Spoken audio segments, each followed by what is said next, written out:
Assalamualaikum dan salam sejahtera.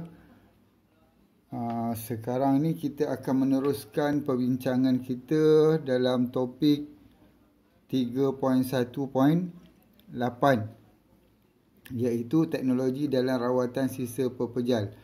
Baik, terdapat 4 teknologi dalam rawatan sisa pepejal ni, iaitu pengomposan, penggunaan tapak pelupasan sanitari, penggunaan insinerator dan pusat perolehan semula sumber sisa pepejal. Baik, kita akan pergi satu persatu. Yang pertama iaitu pengomposan. Baik, pengomposan ni ialah satu proses penguraian sisa pepejal. Sisa pepejal organik seperti sisa makanan, sisa tanaman atau kebun, sisa kayu yang dilakukan oleh mikroorganisma dan menjadi bahan mirip tanah yang dikenali sebagai humus. Proses pengomposan ni dia dipengaruhi oleh keadaan persekitaran bahan-bahan yang nak dilupus tadi, iaitu kelembapan, kehadiran oksigen, suhu persekitaran dan kehadiran nutrisi. Baik. Contoh proses penguraian yang pertama ialah proses penguraian aerobik yang berlaku dengan kehadiran oksigen. Kaedah pengomposan mempunyai kelebihan dan kekurangan. Baik, kita tengok apa kelebihan dan kekurangan proses pengomposan ni.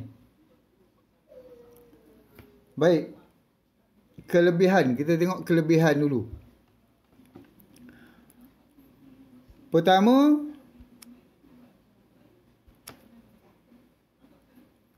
mengurangkan jumlah isi padu sisa pepejal yang perlu dilupus di tapak pelupusan. Dengan menggunakan kaedah pengomposan ni, kita mengurangkan jumlah isi padu yang dihantar ke tapak pelupusan.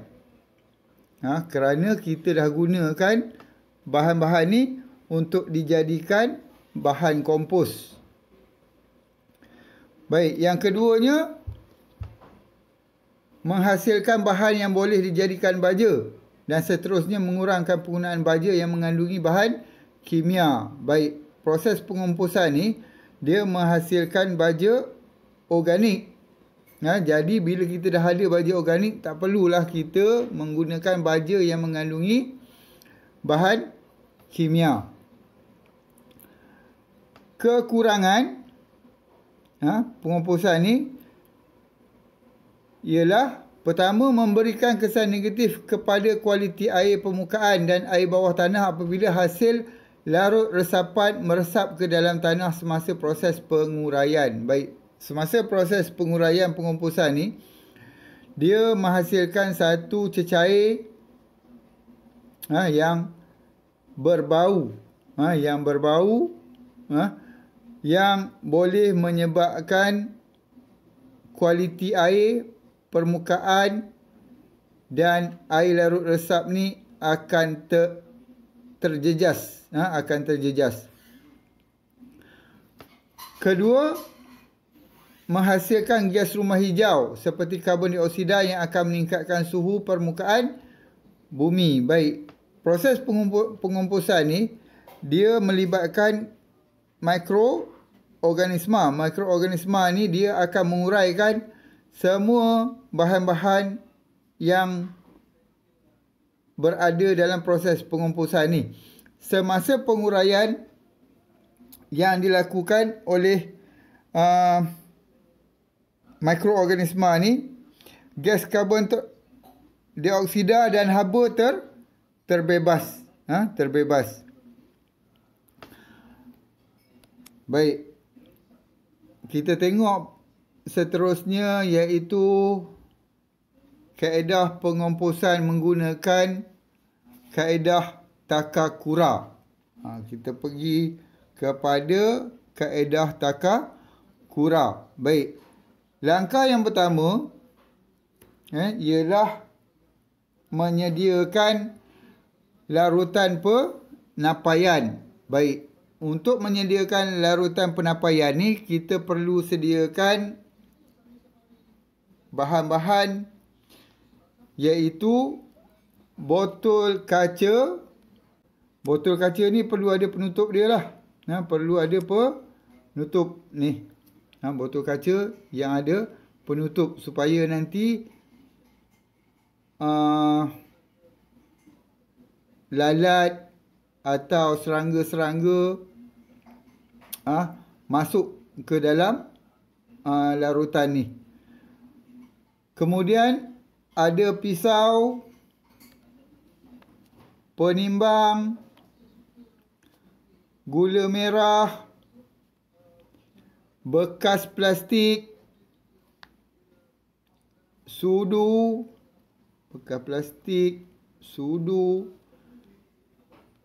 dan sisa makanan. Ni sisa makanan ni seperti lebih-lebihan sayur-sayuran, nasi yang lebih-lebih daripada kita makan tu, kulit buah-buahan, ni semua boleh digunakan. Baik, macam mana nak buatnya? Pertama, sayur-sayuran ni dipotong. Sayur-sayuran dipotong mengikut saiz yang kecil, bersesuaian mengikut saiz tempat pengomposan. Sekiranya menggunakan bekas yang lebih besar, sayuran boleh dipotong dengan saiz yang lebih besar. Kemudian, timbang sayur dan gula merah bagi memastikan kuantiti kedua-dua bahan tersebut mengikut nisbah 1. Maknanya, sayur-sayuran dengan gula merah tadi sama banyak. Baik. Langkah yang kedua, sayur dan gula merah digaul.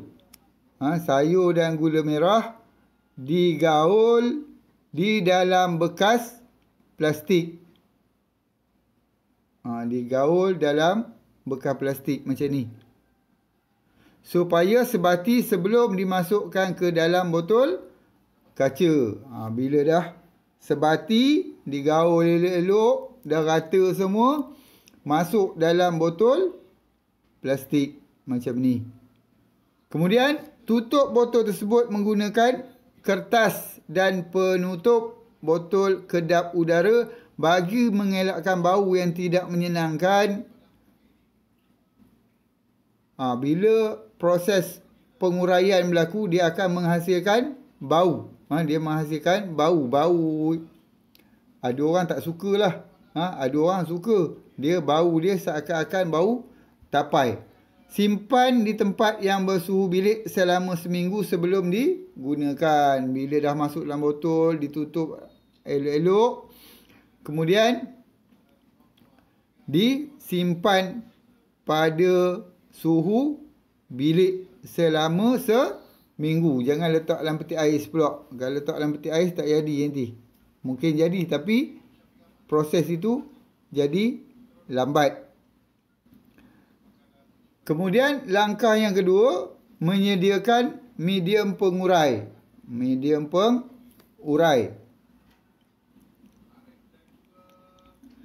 Baik, bahan-bahan yang perlu ada untuk membuat medium pengurai. Pertama, tanah. Ni tanah.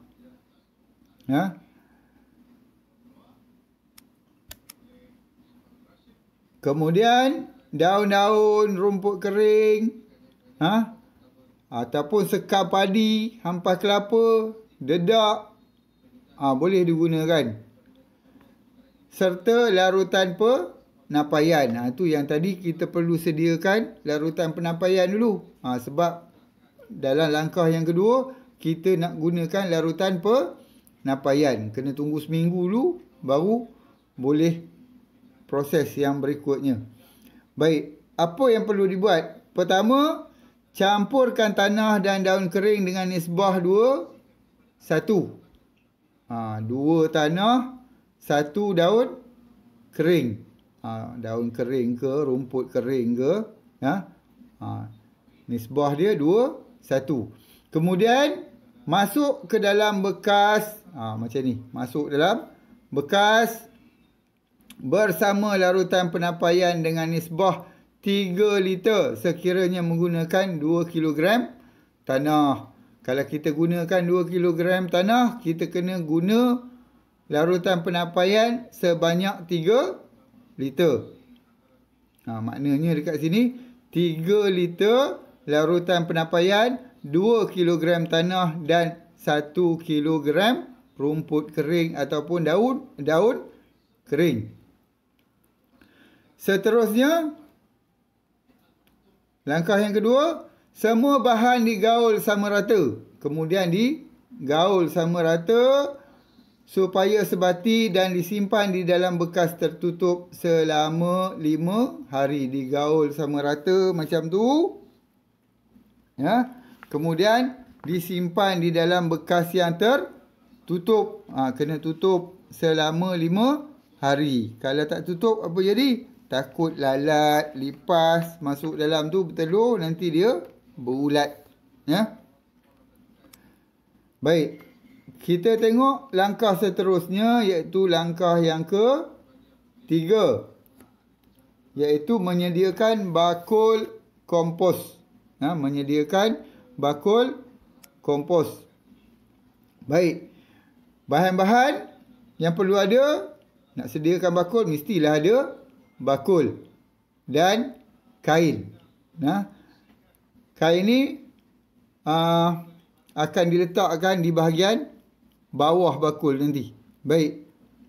Langkah-langkahnya, pertama, bakul dialas dengan kain. Ni yang saya kata tadi, letak di bawah dia. Dialas dengan kain bagi mengelakkan bahan kompos tertumpah. Kedua, media pengurai diisi ke dalam bakul sehingga memenuhi hampir 60% daripada isi padu bakul dan ditutup supaya tidak dimasuki serangga. Hanya dimasukkan 60% saja. Jangan masuk sampai penuh. Kemudian ditutup supaya lipas, lalat dan sebagainya tak masuk.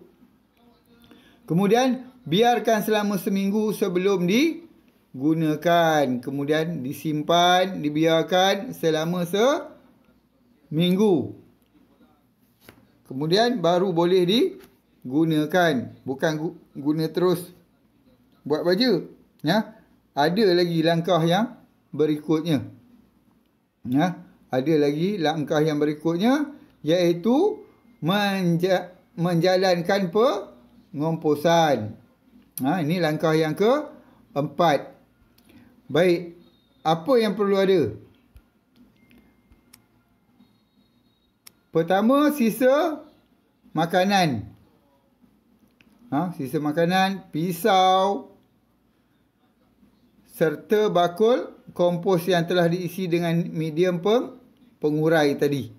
Yang kita buat semasa langkah yang ketiga tadi. Baik, apa yang perlu kita buat pada langkah yang keempat ni?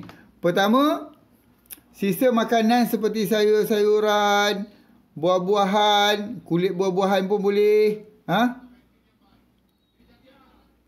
Dibilas dengan air. Dibilas dengan air dan dipotong kecil-kecil. Kenapa nak bilas dengan air? Kita nak elakkan kalau ada racun serangga pada sayur-sayuran tu,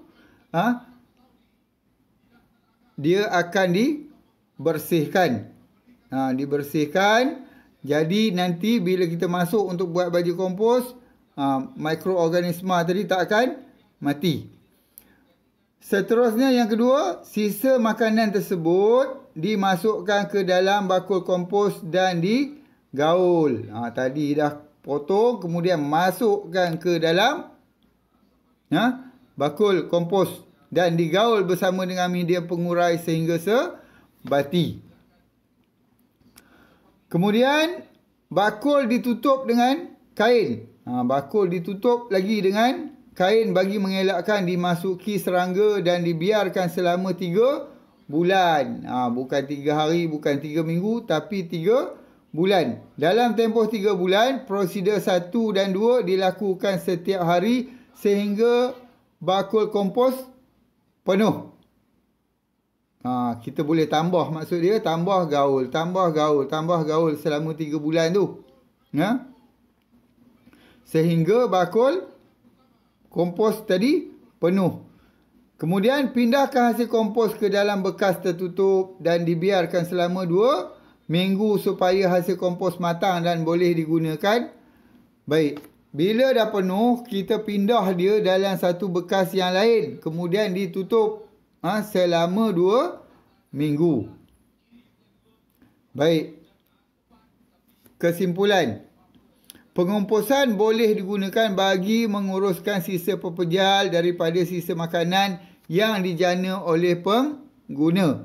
Pengguna juga dapat menggunakan baja pengomposan yang terhasil untuk meningkatkan hasil tanaman dan sekaligus dapat mengurangkan pembelian baja kimia kan. Kurang beli baja kimia dan kurang juga kita beli sayur-sayuran daripada pasar ataupun daripada kedai. Kenapa? Sebab kita dah tanam sendiri kat rumah kan. Baik.